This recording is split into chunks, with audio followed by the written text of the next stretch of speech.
Assalamualaikum, selamat pagi. Hari ini saya membuat rekaman yang membahas contoh-contoh soal. Dalam hal ini kita akan membahas sebuah contoh soal yang ada di bab 1. Contoh nomor 1 yaitu tentang benda yang jatuh, ya. Suppose that an object is falling in the atmosphere near sea level. Pertama, anggaplah ada sebuah benda jatuh di atmosfer dekat permukaan laut, ya.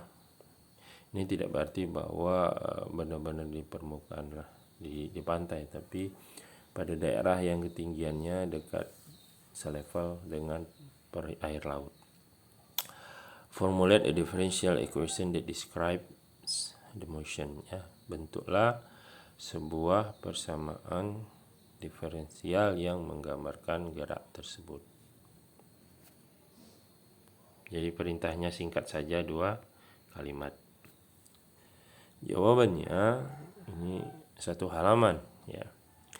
We begin by introducing letters to represent various quantities that may be of interest in this problem. Kita mulai dengan memperkenalkan huruf-huruf yang merepresentasikan atau mewakili berbagai macam kuantitas yang mungkin sesuai atau menarik untuk masalah ini. The motion takes place during a certain time interval. Gerak ini kan terjadi dalam selang waktu tertentu. So let us use T to denote time. Jadi kita akan menggunakan T untuk mewakili time atau waktu. Also, let us use V to represent velocity. Ya, kita juga menggunakan huruf V untuk mewakili velocity atau kecepatan dari benda yang jatuh tadi. The velocity will presumably change with time. Ya, tentunya kecepatan akan kita anggap berubah terhadap waktu. So we think that V as a function of T. Jadi kita akan menganggap V ini adalah fungsi dari T. In other words, dengan kata lain, T is the independent variable. T adalah variabel yang bebas atau merdeka. And V is the dependent variable. V ini adalah variabel yang tergantung dengan variabel T. The choice of unit of measurement is somewhat arbitrary. Pilihan dari satuan pengukuran sebenarnya tidak ditentukan, ya. There is nothing in the statement of the problem to suggest appropriate units. Dan tidak ada dalam pernyataan dari masalah itu yang mengarahkan satuan tertentu. So we are free to make any choice that seems reasonable. Sehingga kita bebas saja untuk memilih asalkan masuk akal.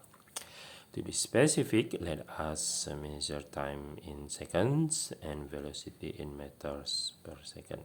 Ya, secara khusus kita akan mengukur waktu dalam detik, second, dan kecepatan dalam meter per detik. Further, selanjutnya we will assume that V is positive in the downward direction. Kita akan menganggap kecepatan V itu positif kalau arahnya ke bawah, that is when the object is falling. Ya, maksudnya ketika benda itu jatuh, kita menganggap arah ke bawah itu adalah arah yang positif. The physical law that governs the motion of the objects is Newton's second law. Hukum fisika yang mengatur gerak dari benda ini kita sebut hukum Newton yang kedua, which states that the mass of the object times its acceleration is equal to net force on the object.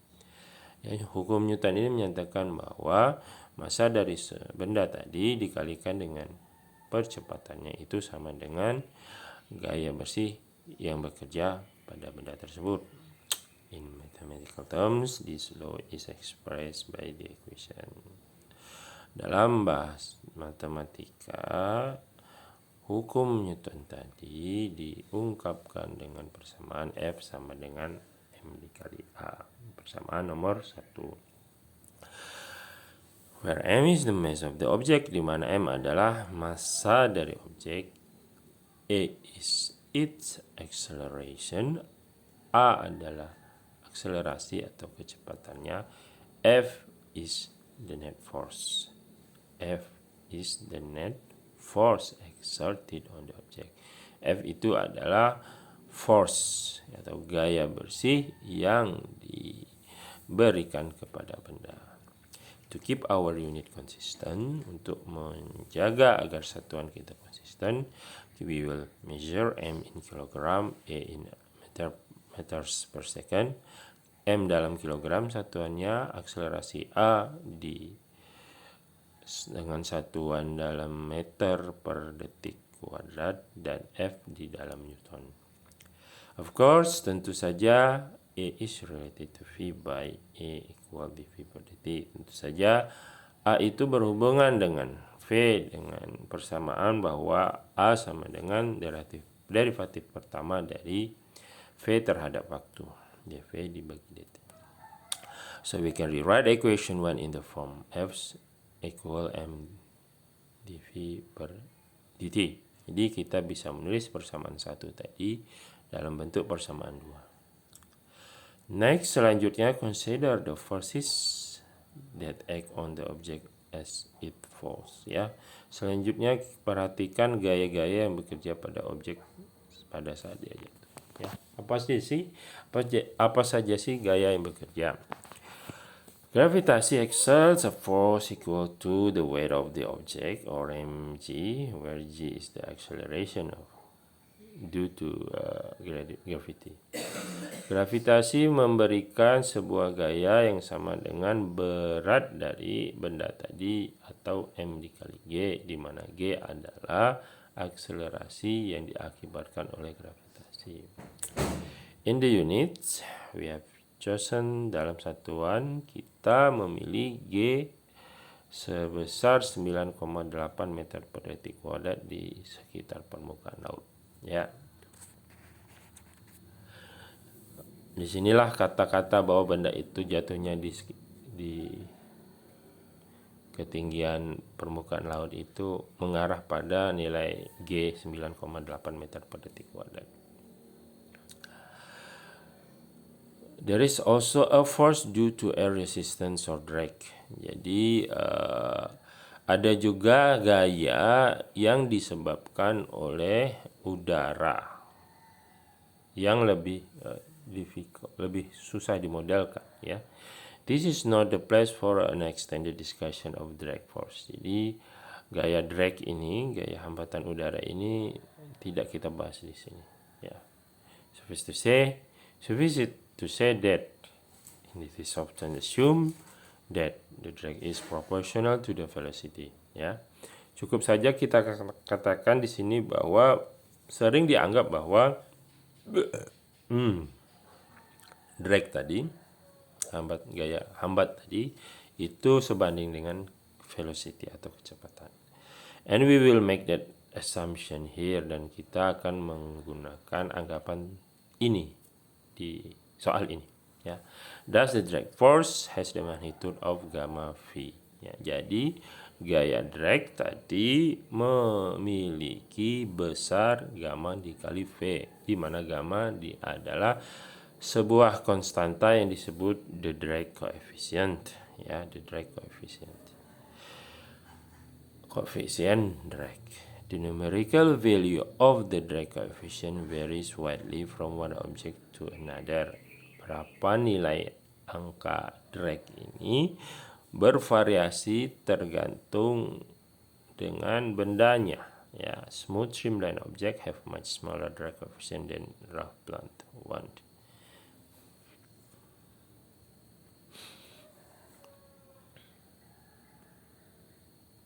Jadi benda yang gampang jatuh itu berarti gamanya kecil, dan benda yang susah jatuh itu berarti gamanya besar. Kertas misalnya, kalau Anda mencoba menjatuhkan sebuah selembar kertas, maka dia akan mengalami gaya drag yang lebih besar dibandingkan dengan apabila kertas yang sama kalian ubah bentuknya menjadi seperti bola gitu. Ya, seperti itu.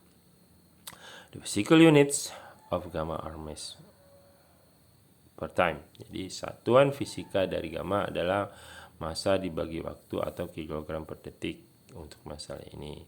Kalau masalah if this unit seems peculiar, remember that gamma V must have the units of force. Jadi kalau kamu kok merasa aneh gamma itu satuannya kilogram per detik, kamu ingat saja bahwa gamma dikali V itu satuannya harus setara dengan Newton atau kilogram per meter, kilogram meter per detik kuadrat.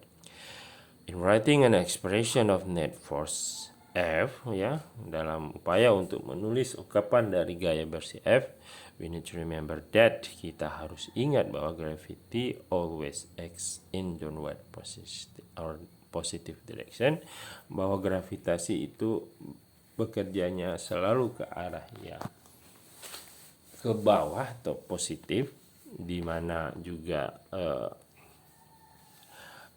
dragnya tadi itu selalu bertingkah untuk menghambat gerak bola dan kita anggap arahnya ke atas, ya. Kalau kita coba gambarkan itu ada di gambar ini, yang gambar 1-1 gitu. Jadi mg selalu ke bawah, gamma v itu selalu ke atas. Jadi gaya bersihnya adalah seperti yang dituliskan di persamaan 3, yaitu F sama dengan M dikali G dibagi gamma dikali V.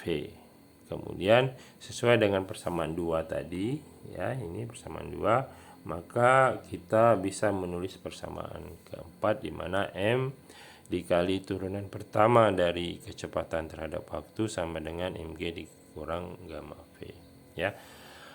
Nomor 4 ini adalah persamaan diferensial, ya, yang menjadi sebuah model dari kecepatan dari sebuah benda yang jatuh di ketinggian yang selevel dengan permukaan laut, ya.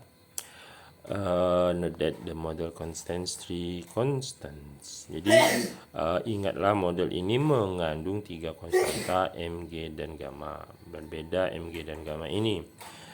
M dan gamma itu berubah-ubah tergantung bendanya, sementara G-nya relatif tidak berubah, ya. Maka M dan G sering disebut parameter dari persamaan nomor 4. G itu adalah konstanta fisik yang nilainya konstan di sekitar permukaan bumi. Kalau kita sudah agak jauh dari permukaan bumi, maka G-nya sedikit berbeda. Ya, itulah kita sudah berhasil membentuk atau menuliskan persamaan diferensial dari sebuah benda yang jatuh, ya, yang mempertimbangkan gaya gravitasi dan gaya drag. Inilah persamaan diferensialnya yang nomor 4. Ini lebih lengkap daripada persamaan diferensial yang saya bahas di kelas yang hanya mempertimbangkan gaya gravitasi. Terima kasih banyak atas pertanyaannya. Apabila video ini bermanfaat, berarti mohon kalian bisa request lagi untuk video-video selanjutnya. Billahi taufik wal hidayah, lebih kurang saya mohon maaf. Wassalamualaikum warahmatullahi wabarakatuh.